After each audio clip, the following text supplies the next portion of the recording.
Hello, it's December 26th, meaning it's time to plan my January reads, but I'm also on day 6 of flu, so we're doing it from my bed. Hope that's cool with you. Anyway, I have a very, very, very measured January TBR. Like, it is actually achievable. I'm kind of proud of myself. Let's get into it. First book on my TBR is The Vegetarian by Han Kang. It is about a woman who starts being plagued by violent dreams of animal death and cruelty, so she decides to stop eating meat. And the people around her do not respond very well to this. They're actually kind of like horrified by her choices, and it's an exploration of individuality within like strict Korean society. So it's been described as Kafkaesque, as a dark allegory, and it's a thin little thing. I am so excited to read it, and I'm so glad that I got my hands on a copy. I'm really, really excited. The next book I'm really excited to read is Our Wives Under the Sea, and this is about a woman whose wife returns from a deep sea mission, and she seems changed somehow, and that's about all I know about it. I think there's like horror mermaid elements in it, and that it's like a dark love story. But the cover has really enchanted me, and I think the title has really enchanted me. I'm very curious about it, and I cannot wait to read it. Um, if you've read it, please let me know if it's good because I have very high expectations for this. The next book that I'll be reading in January, hopefully, is The Kaiju Reservation Society.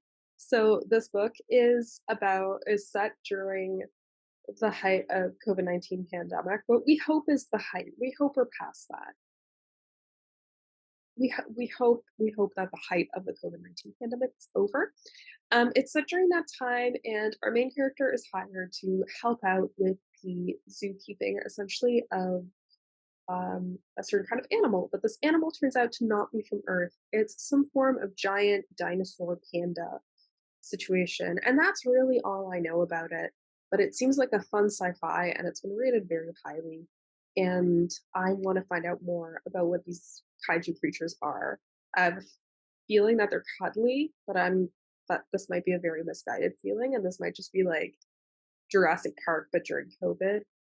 Honestly, I have no idea what I'm getting into, and I can't wait. And all the rest of my reading planned for January, because otherwise I'm just catching up on my TBRs from the past few months. All the rest of my reading will be advanced readers copies that I just need to get some reviews out for. So the first one I wanted to talk to you about is Paper Planes. So this will be coming out in May, and it's a YA graphic novel. So it's the story of two characters, Dylan and Leighton, who are sent to a summer camp for troubled youth following an incident, and they have to sort of um, come to terms with what sent them there. And that's really all I know about it. I think the art looks really cute. That's honestly the main reason I requested it. I'm very excited to read it. I'm very excited to tell you about it and let you know if you should be getting it when May rolls around. The next advanced reader's copy I have is for the book White Cat, Black Dog.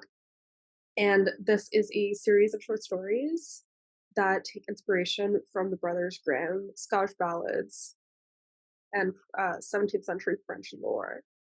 So it's a lot of like classic fairy tale influences. This is coming out in March. I'm really intrigued by it, and honestly, I just thought the cover was cool. I'm really excited to read it and let you know.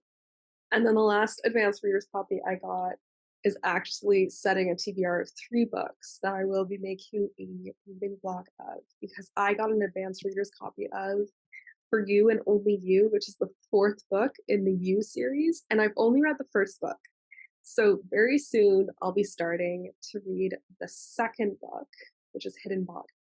So the You series is written from the perspective of a stalker who is looking for true love. So in the first book, he finds his true love. He writes the whole book with the perspective of, it's all about you. He's writing to his true love, and at the end, because she's a person and not the image that he's created in her head, she ends up suffering due to his obsession of her. So in Hidden Bodies, this kind of repeats where he further has an obsession with someone else, but doesn't want this person to find out about his sordid past.